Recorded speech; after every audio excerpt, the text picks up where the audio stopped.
महाभारत युद्ध समाप्त हो जाने के पश्चात जब श्री भीष्म पितामह जी सर सैया पर पड़े हुए थे तो महाराजा युधिष्ठिर ने उनकी सेवा में उपस्थित होकर उनसे पूछा, प्रभु, दुर्योधन की कुटिल नीति के कारण भीमसेन और अर्जुन के हाथों कुरुवंशियों और अन्य राजाओं के मारे जाने से हमारे कुल का नाश हो गया है और संसार में बाल वृद्धों को छोड़कर और कोई राजा नहीं रहा। इस भारतवर्ष में केवल हम 5 भाई बचे हैं, इसलिए यह क्षत्रिय राज्य हमें शोभा नहीं देता तथा संतान के मारे जाने के कारण मन अत्यंत दुखी व उदास रहता है और उत्तरा का गर्भ जो अश्वत्थामा के शस्त्र से नष्ट हुआ है उस कारण मेरे दुख का पार नहीं है। हे पितामह, आप ही कहिए कि हम क्या करें और कहां जाएं जिससे हमें शीघ्र ही संतान की प्राप्ति हो। इस पर श्री भीष्म पितामह ने कहा, राजन, मैं अब जो सब व्रतों से उत्तम व्रत है कहता हूं, इस व्रत के करने से चिरंजीवनी संतान की प्राप्ति होती है। जब सोमवार का व्रत अमावस्या को तब मनुष्य को पीपल के नीचे जाकर श्री जनार्दन की पूजा करनी चाहिए और 108 रत्न या धातु पात्र का फल लेकर उस वृक्ष की प्रदक्षिणा करनी चाहिए। हे राजन, इस सोमवती अमावस्या के व्रत में भगवान श्री विष्णु अत्यंत प्रसन्न होते हैं। तुम्हारे इस व्रत को करने से उत्तरा का गर्भ सजीव होगा और उसके गर्भ से जो पुत्र होगा वह तीनों लोकों में विख्यात होगा।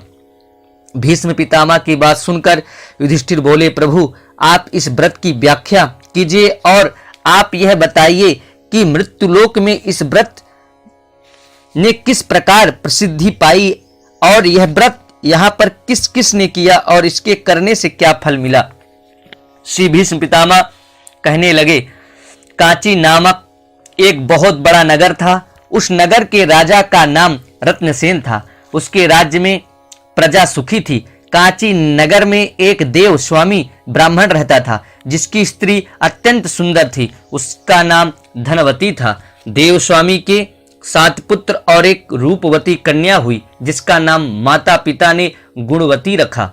जब ब्राह्मण के लड़के बड़े हुए तो उन सब का विवाह हो गया, मगर गुणवती अपने तुल्य पति पाने के विचार से कुंवारी ही रही। एक दिन एक ब्राह्मण ने देवस्वामी के मकान के दरवाजे पर आकर भीख के लिए याचना की। देवस्वामी की 7 बहुओं ने बारी बारी से आकर उसको भिक्षा दी। ब्राह्मण ने उन स्त्रियों को अवैध और सौभाग्य संपत्ति का आशीर्वाद दिया। इसके बाद धनवती ने गुणवती को भी भिक्षा देने के लिए उस विप्र के पास भेजा। उसने ब्राह्मण को प्रणाम करके उसको भिक्षा दी। भिक्षा पाकर विप्र ने कहा, तुम धर्मवती हो।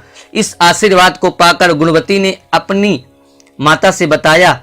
वह ये सुनकर ब्राह्मण के पास आई और कहा, महाराज, आपने मेरी बहुओं को तो उत्तम आशीर्वाद दिया है लेकिन मेरी कन्या को विपरीत आशीर्वाद दिया है। कृपया मुझे कारण समझाओ। ब्राह्मण ने कहा, देवी, तुम पृथ्वी में प्रख्यात चरित्र हो।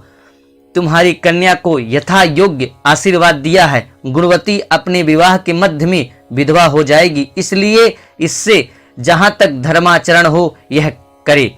धनवती ने कहा, महाराज, यदि इसका कोई उपाय हो तो कहिए।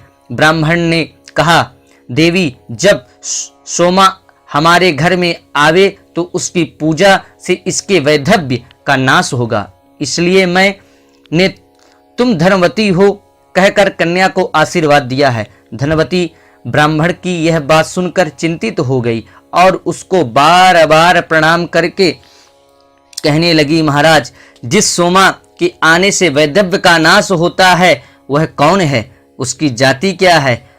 वह कहाँ रहती है और कब आती है? विप्र ने कहा, सोमा जाति की धोबन है और सिंघल द्वीप में रहती है।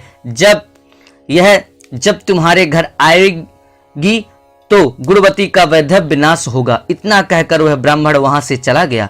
धनवती ने सारा हाल अपने पुत्रों से कहा। गुणवती को मैंने और तुम्हारे पिता ने बड़े लाड़ प्यार से पाला है।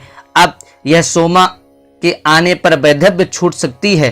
तुम सब में से जो सबसे अधिक पिता का भक्त है और माता की आज्ञा का पालन करने वाला हो, वह गुणवती को साथ लेकर जाकर सिंघल द्वीप से सोमा को ले आवे। धनवती की बात सुनकर उसके पुत्रों ने कहा, माँ, तुम अपनी पुत्री के प्यार में फंसकर हमें एक बड़ी यात्रा पर भेजना चाहती हो।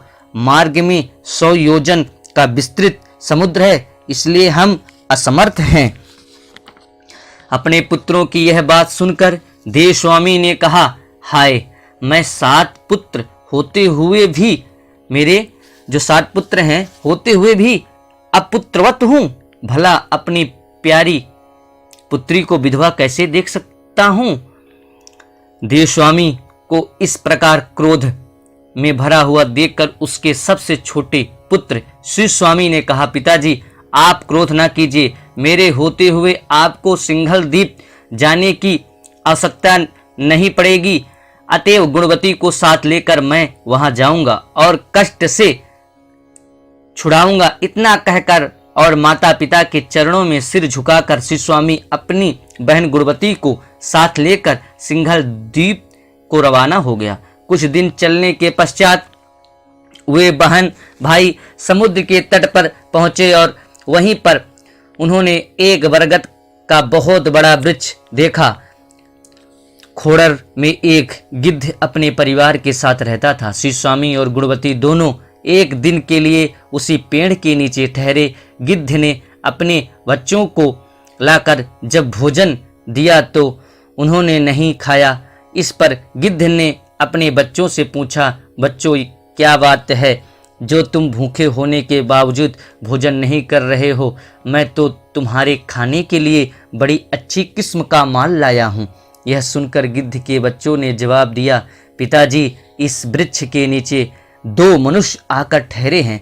बिना उनको भोजन करवाए हम भला किस प्रकार भोजन कर सकते हैं। अपने बच्चों की यह बात सुनकर गिद्ध ने श्री स्वामी और गुणवती के पास जाकर कहा, भाई, तुम लोगों को का जो काम है बन जाएगा, अतः अब तुम भोजन कर लो। गिद्ध की बात सुनकर उन दोनों भाई बहनों ने भोजन किया और जब भोजन कर चुके तो गिद्ध राजा ने उन दोनों को समुद्र के पार उतार दिया। समुद्र पार करने के बाद वह सोमा के मकान पर सिंघल द्वीप में पहुंचे। नित्य प्रति प्रातः काल उठकर उसके घर को बुहारने, चौका लगाना, सफाई करना, इस प्रकार वह 1 वर्ष तक करते रहे। एक दिन सोमा ने अपने पुत्रों से पूछा, यह प्रातः काल कौन हमारे घर चौका लगा जाता है? सोमा के पुत्रों ने उत्तर दिया, हमें तो मालूम नहीं। अपने पुत्रों का यह उत्तर सुनकर एक दिन सोमा रात्रि को कोने में छुप कर बैठ गई और प्रातः काल श्री स्वामी और गुणवती को आंगन लिपते हुए देखा। इस पर उसने उनसे पूछा, तुम दोनों कौन हो? श्री स्वामी ने कहा, हम दोनों ब्राह्मण हैं। इस पर सोमा ने कहा, तुम्हारे ब्राह्मण होकर मेरे घर का चौका लगाने से मैं तो नष्ट हुई। इस पाप से भला मैं किस तरह छुटकारा हासिल करूंगी? मैं नीच जात की अर्थात धोबिन हूँ। तुमने भला ब्राह्मण होकर मुझको क्यों अपराध लगाया है? यह सुनकर श्री स्वामी ने उत्तर दिया, यह लड़की मेरी बहन है। हमें बताया गया है कि शादी होने के बाद यह विधवा हो जाएगी। यदि तुम इसके पास होगी तो फिर इसका वैधव्य दोष नष्ट होगा। इसलिए मैं और मेरी बहन आपकी टहल सेवा कर रहे हैं। इस पर सोमा ने कहा, आज के बाद तुम्हें यह काम नहीं करना। मैं जल्द ही आपके साथ चलूंगी। इसके बाद उसने अपनी बहुओं से कहा, इस राज्य में कोई भी मनुष्य मरे तुम उसकी लाश का ऐसा प्रबंधन करना कि जब तक मैं ना आऊं उसे कोई जलाने ना पाए। सोमा की बहुओं ने कहा, बहुत अच्छा। इसके पश्चात वह दोनों को साथ लेकर समुद्र तट पर पहुंची। एक क्षण में उन दोनों को समुद्र से पार कर दिया। स्वयं आकाश मार्ग से समुद्र पार हुई और फिर सोमा के प्रभाव से सब देखते ही देखते कांचीपुर में पहुंच गए। धनवती बड़ी श्रद्धा प्रेम के साथ सोमा का स्वागत करने लगी। इसके बाद शिव स्वामी अपनी बहन के सदृश वर लाने को उज्जैन नगरी में गया और वहां से देव शर्मा ब्राह्मण के पुत्र रुद्र शर्मा को ले आया। उसके साथ गुणवती का विवाह सोमा ने करवाया। शुभ लग्न और शुभ नक्षत्र में देव स्वामी ने रुद्र शर्मा को अपनी कन्या का दान दिया। देव स्वामी का मकान वेद मंत्रों की ध्वनि से गूंज उठा, लेकिन जब भावर पड़ने रही थी तो रुद्र शर्मा मर गया। उसको मरा हुआ देखकर उसके रिश्तेदार सब उच्च स्वर से रोने लगे, लेकिन सोमा चुपचाप बैठी रही और उसने अपने व्रत का सारा फल धनवती को दे दिया। मृत्यु विनाशक का फल देने से रुद्र शर्मा जी पड़ा और एकदम उठकर बैठ गया, जैसे कि सोते से उठा हो।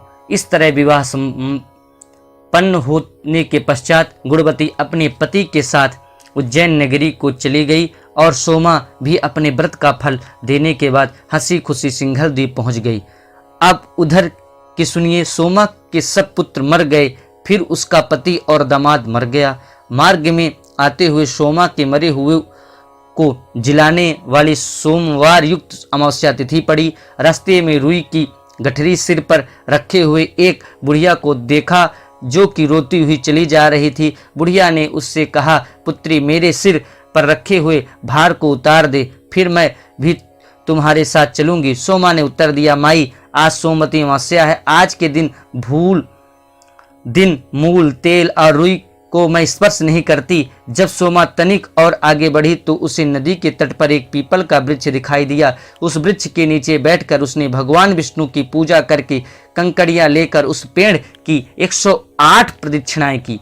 श्री भीष्म पितामह ने महाराज युधिष्ठिर से कहा, राजन, जब सोमा ने 108 प्रदक्षिणाएं की तो उसका पति, दामाद, पुत्र सब जी उठे। समस्त सिंघल द्वीप लक्ष्मी से परिपूर्ण हो गया और उसके घर में तो विशेषकर आनंद हो गए।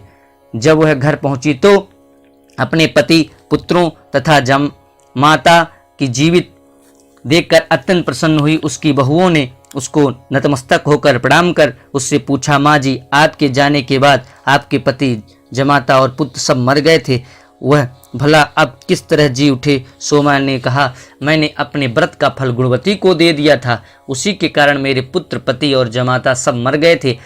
अब जबकि मैं कांचीपुर से वापस लौट रही थी तो मार्ग में सोमवती अमावस्या का शुभ दिन आ पहुंचा। मैंने पीपल के वृक्ष की पूजा करके और कंकड़ियां हाथ में लेकर 108 प्रदक्षिणा की। इससे मेरे पति, पुत्र, जमाता सब जीवित हो गए। तुम भी इस व्रत को विधि पूर्वक किया करो, इससे तुम वैधव्य को न प्राप्त होकर सौभाग्य को पाओगी। इस तरह से सोमा की आज्ञा मानकर रामेश्वर व्रत को करती रही और व्रत के प्रभाव से वह कुल भोगों को भोगकर पुत्र पौत्रों से युक्त हुई और मृत्यु के पश्चात उन सब पुत्र पौत्रों सहित वैकुंठ को प्राप्त हुए। श्री भीष्म पितामह बोले, जब सोमवती अमावस्या हो तो वह पुण्य काल देवताओं को भी दुर्लभ है। उस दिन प्रातः काल उठकर स्नान करके रेशमी वस्त्र पहनने चाहिए और पीपल वृक्ष में निकट जा करके पीपल की जड़ में इस मंत्र सहित भगवान श्री विष्णु का पूजन करना चाहिए। व्यक्तव्य स्वरूपा सृष्टि स्थिति अंत के करने वाले आदि अंत से रहित आपको नमस्कार है। इस प्रकार पीले वस्त्रों, अक्षत, पुष्प, फूल और खाने पीने की जो चीज भगवान विष्णु को पूजन करें, इस मंत्र से पीपल के वृक्ष की पूजा करनी चाहिए। मंत्र, हे अग्नि और गोविंद के आश्रम स्थान अश्रथ बिच्छराज, हमारे संपूर्ण पापों को हरो। इस प्रकार पूजा करके मोती, सोना, चांदी, हीरा आदि मणियों के हाथ ले करके प्रदक्षिणा करनी चाहिए। फिर कांसी के बर्तन और तांबे के बर्तन को हाथ में लेकर पीपल की प्रदक्षिणा करनी चाहिए। जब तक 108 फेरियां पूर्ण न हो तब तक प्रदक्षिणा करनी चाहिए। इसके बाद सब चीजें ब्राह्मण को दे देनी चाहिए। फिर घर की स्त्रियों सहित सात्विक भोजन करना चाहिए। हे राजन, इस विधि अनुसार तुम द्रौपदी, सुभद्रा, उत्तरा से व्रत करवाओ, इसी से उत्तरा का गर्भ जीवित होगा। विष्णु के इस व्रत को सुनने से स्त्री को पति, पुत्र तथा धन की प्राप्ति होती है। यह सोमवती अमावस्या व्रत कथा आपको कैसी लगी कमेंट में जरूर अपनी राय लिखें और वीडियो देखने या सुनने के लिए आप सभी का बहुत बहुत धन्यवाद।